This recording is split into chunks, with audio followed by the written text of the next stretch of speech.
जय गुरु जी, शुक्राना गुरु जी, बहुत बहुत शुक्राना, अनंतम शुक्राना गुरु जी का।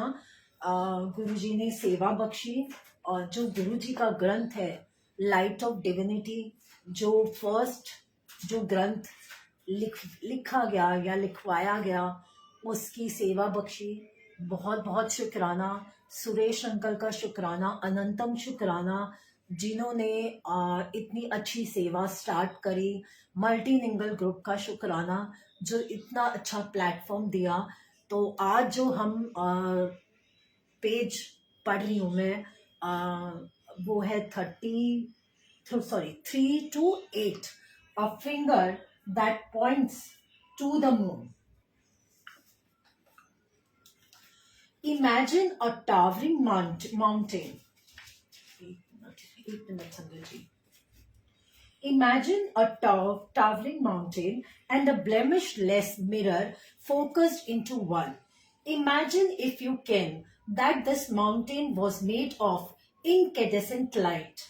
And imagine that you were put before this mountain, your breath frozen in your throat. You looked at it. This is what your first darshan of Guruji would be like. When he wills this meeting to happen, he will penetrate into the core of your being. You will be denuded of all pretension. Your soul will be exposed to his gaze. And when you see yourself in him, when you glimpse your own lion-like divinity, you will truly be his disciple. Do not imagine that this meeting will not happen. Do not imagine that the Guru was made up of the body and had disappeared into the void. There are more darshans to come, 100,000 meetings to happen, and a majestic promise to be fulfilled between Guruji and his beloved disciples. The promise of love, that the Guru and the disciple be united in the clasp of eternity. We can keep our part of the promise by beginning to know ourselves. For the Sadguru, our Guruji, is a mirror put up before our eyes so that we can recognize ourselves. The Guru, as the word itself shows, removes the darkness, grew of ignorance with the light drew of wisdom. In the nation's sacred tradition, the Guru is put on a pedestal even higher than that of gods. He is seen as the sign cure, non of the spiritual journey.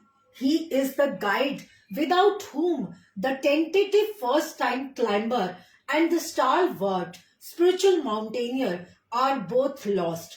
He is not only the path, not only the gate through which the seeker goes, but also the goal, the top of the mountain. He is the pole star in the journey from darkness to light, from ignorance to self-illumination, and all the scriptures of the world are but feeble commentaries on his nature. There are the fingers that point on the moon. But when you have Guruji's darshan, the moon is right before you, incandescent.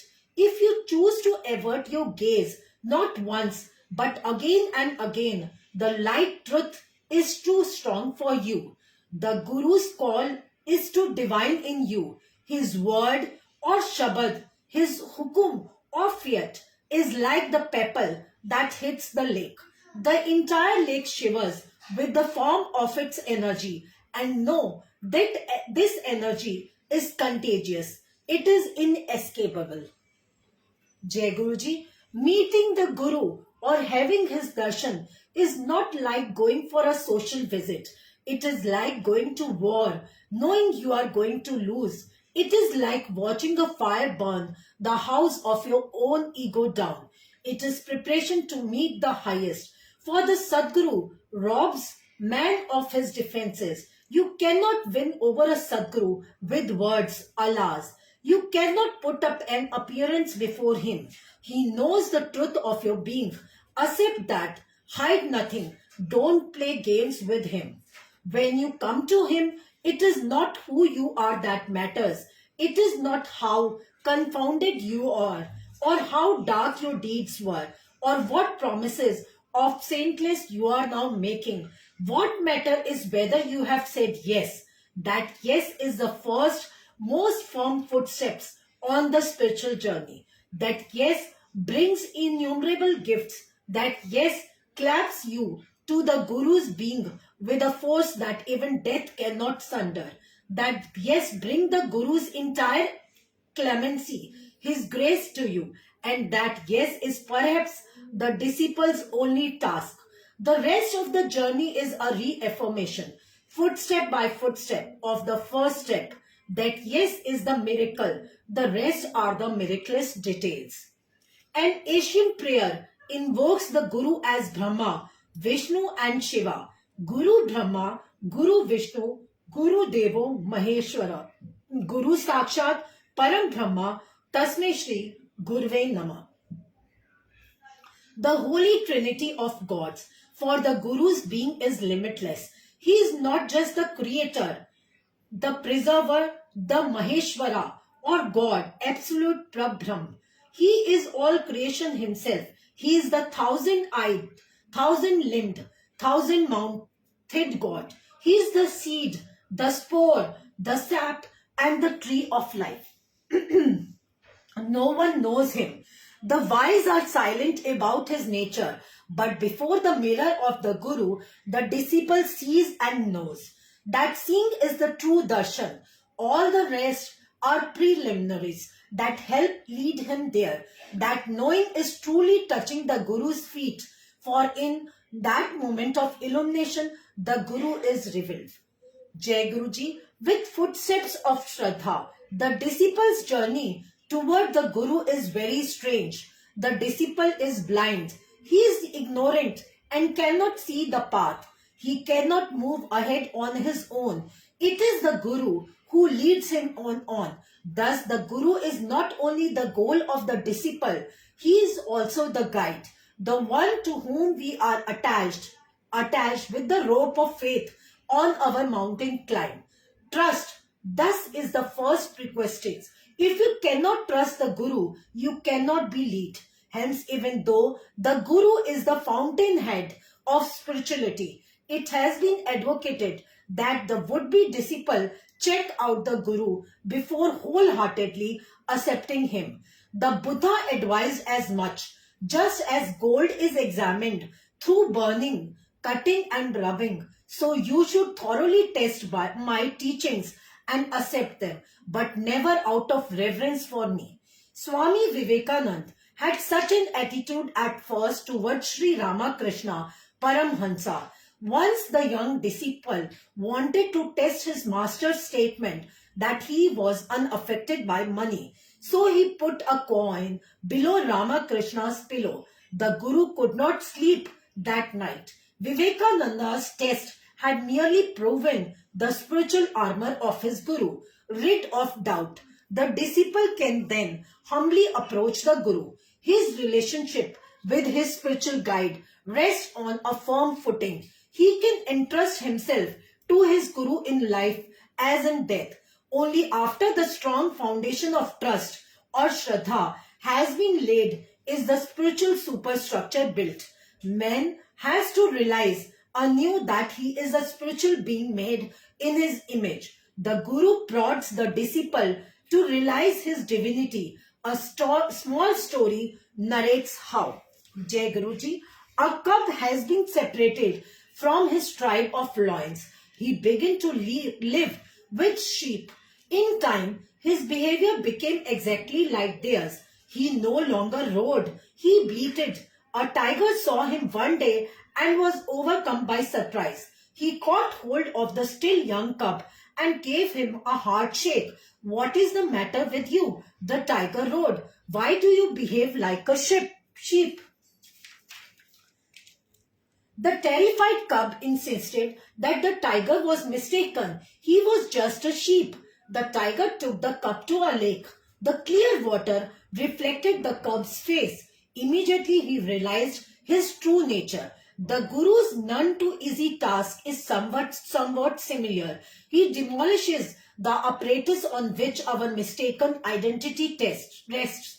We are his children, not creatures of moral flesh and feverish blood. We are divine personages, clothed in hide, not desire-led animals. We are souls, encased in bodies, not bodies with souls. Such a turnaround occurs only when the disciple truly touches the Guru's feet. That is when his ego flakes away from his self. Only then does he receive the spiritual change that wakes him up. The Guru is a spiritual powerhouse, transmitting the current of spirituality into his disciples. At his graceful touch, the disciple awakens. Much preparatory work has to be done. However, we are laden with the psychological ferment and karmic baggage of lifetimes. The powerful eddies generated by our karmas acting on minds not equipped with right attitudes can break our legs even as the journey begins. So the Guru puts us in situations where we learn life lessons. Armed with the aids of right attitude, we hew our path through the many obstacles of life. The Guru's grace is never more evident when life comes up with a challenge or a test. At such time, to quicken the spiritual evaluation of his child, the Guru can take the disciple's karma upon himself, alleviating its misery-causing effects. Sensing that we are about to set our foot on a karmic crevasse, he lifts us up and carries us on his own shoulders. What economies can be heaped on such a Guru? He can only be silently loved, fully followed. Yet, there are times when the disciple resents his Guru. The Guru leaves no psychological stone unturned to perfect his spiritual son, but the disciple's commitment wills as the Guru operates on his mental makeup. Howsoever much the disciple may flinch from his Guru ego-hurting blows, the Guru, bent on the disciple's perfection, carries his task through.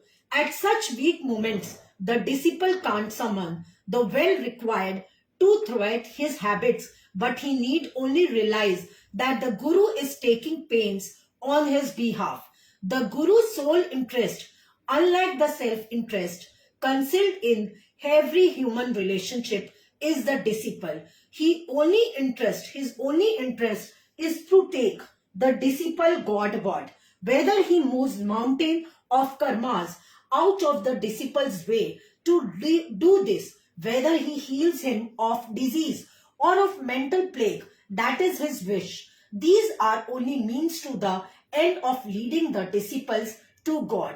Jai Guruji, the Guru selflessly spends a huge amount of energy and time in fashioning a disciple. The journey up the spiritual mountain is no picnic. Spirituality, as the Sadguru transmits it, is not a comfort-giving philosophy. It is no cosmetic cream that can make our social faces and psychological mask look more beautiful for the moment. It is not a set of rituals and rites that we can fulfill to gratify ourselves or to flatter God. The spiritual terrain is a life-consuming affair. It is not a path that one's tread can be walked out of. Once you are with the Guru, once you accept his stewardship, you must go where he leads you. The Guru is our only chance to reclaim our divinity. He is the ladder that leads to God. He is the one who grants us self-realization. Everything in his hands is a device, from how he escapes the crowd to how he positions his relationship with us. But at all times, he is our Guru. No matter whether he is joking or lending an ear to the happening of the day, he is our Guru first, foremost and last. And only through pleasing him or through attempting to please him shall the disciple succeed in getting to his cherished goal. Remember also that Guru is not to be literally emulated. There is a story of Adi Shankara and a disciple who used to imitate each and every action of the great master. On a pilgrimage, the master stopped to take some alcohol from the hands of a peasant. The disciple close on his heels did so likewise, and probably with great enthusiasm. Some distance ahead, the great Vedantist stopped again. Molten iron was coming out of an iron foundry. Unconcernedly, Sri Shankara asked for the liquid, cupped his hand and took a long sip. The disciple was disarmed. He could not follow his master now. The Guru's word have to be followed in letter and spirit, no doubt. Yet the disciple should not imagine himself to be the Guru under any condition. It is much better to be continued engaged in lovingly remembering the Guru. That way the Guru and the disciple are always linked in spirit. Spirituality in the hands of the Guru is a weapon to disarm our ego. Unless we are ready to be thus mercilessly exposed, do not seek a Guru or say you follow him. If you come to a Guru, rest assured that you will not receive continual ego massages. In fact, once you have fallen for a Guru, even slight indication of his favor may disappear. The greatness of Guru lies in that he takes us as we are, warts and all. He loves us in spite of our blemishes. He set no preconditions for our entering his path. Entirely self-sufficient, absorbed in cosmic bliss. He wants nothing, craves nothing. In his vision, all are alike. He sees no distinction. He favors none. Like the sky, he encompasses all without touching them. He is eternal witness. His unblinking eye, steadfast and on eternity, is intimate with each and every flowing thought in the stream of his disciple's mind. The Guru is the highest. He is uncomparable. His grandeur is above even that of the lords of heaven. The sun, the moon, the stars are but incrustations of finite cosmic dust on his robe. The only Trinity, the Holy Trinity, the countless God and goddesses, the yogic powers are at his feet, ready to do his bidding.